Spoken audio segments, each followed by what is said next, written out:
Hey there, everyone. It is currently the 11th of May 2012. Rob here with your Western Pacific weather update. And today's update, I'm starting with a little different of a satellite imagery because we can see the high definition cloud cover here over Japan. You did have some thunderstorms blow through the Kanto Plain today. That's this little squall line here I'm cursing over right now.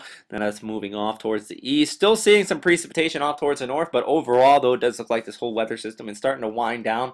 But Hokkaido, you could actually continue to see some snowfall and even sleet mix going into your Friday, so something to continue to watch there as that cool air continues to spill in behind this cold front. Now behind it though, some fair weather is driving in over towards eastern China, and actually very warm temperatures out here. We'll talk about that in a second, but let's look down into the tropics because we have our little tropical area here. Now this is Invest 99W, also part of the intertropical convergence zone, and Pagasa is actually warning on this, stating that western portions of the Philippines extending out over towards Palawan could be experiencing some flooding and the risk of a landslide out here due to this tropical area. But farther down towards the south, we're still continuing to watch pop-up thunderstorms blowing up across the Indochina Peninsula down towards Malaysia and even out towards Indonesia. Actually, one part of Indonesia you saw upwards of about 79 millimeters of rainfall into the past 24 hours. And then if we continue to go all the way down here just south of the equator, well, there's the remnant of Cyclone 19 Sierra pushing off towards the south. Now, good news is that this area here in Western Australia is very, very bone dry, and actually some wildfires have been reported. So very good news as far as that. But let's scroll back up here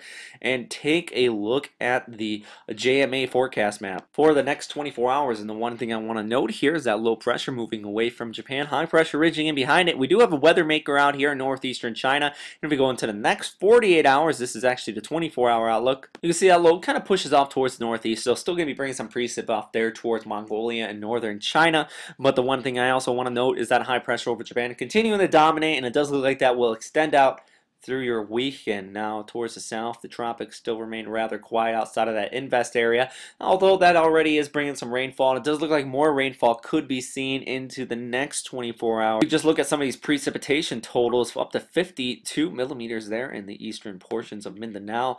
Some very heavy rainfall. Actually, that one total I mentioned about Indonesia, excuse me, I think I said 79 earlier, it's actually 89 millimeters of rainfall in the past 24 hours. Now look at all these areas here in southeastern China, including the Guangdong area and also Hong Kong, that's been experiencing some heavy thunderstorms actually tonight, some frequent lightning out there, and this was upwards of 123 millimeters in just the past 24 hours there in Shanghai, and it does look like this rainfall will continue into the next several days, and especially across southeastern China, you're really seeing that rainy season continue to linger through your weekend.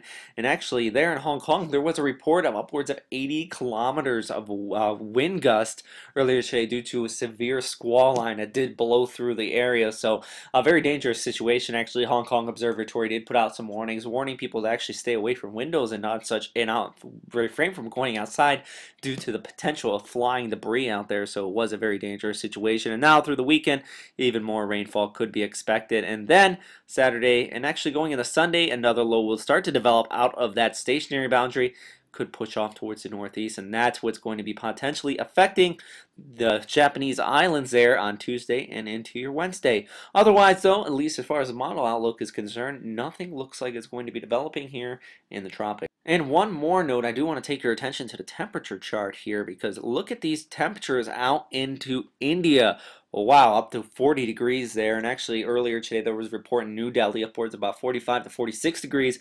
Very warm heat out across much of the Indian subcontinent here, but also across much of eastern China. You've been seeing some very hot temperatures. Now, I do apologize, all these temperatures are in Fahrenheit, but soaring all the way up into the 90s down there towards the southeast. That actually enhanced those thunderstorms today through Hong Kong. Probably brought a little bit of relief after those thunderstorms because these are well above your normal averages, even off towards the north around Beijing, temperatures in the mid-80s. That's about the equivalent of about 35 degrees, about 10 degrees above your normal average out here. I also do want to point out some anomalies out here in parts of Russia and over towards eastern Russia. These are not the actual temperatures. Just want to point that out if anybody else ever catches something like that. As likely is an anomaly, probably due to a false sensory out there. But that is all for right now, everybody. If you have any questions, comments, or suggestions, as always, please post them in the comment box below and continue to stay safe out there. Have a great day. Bye.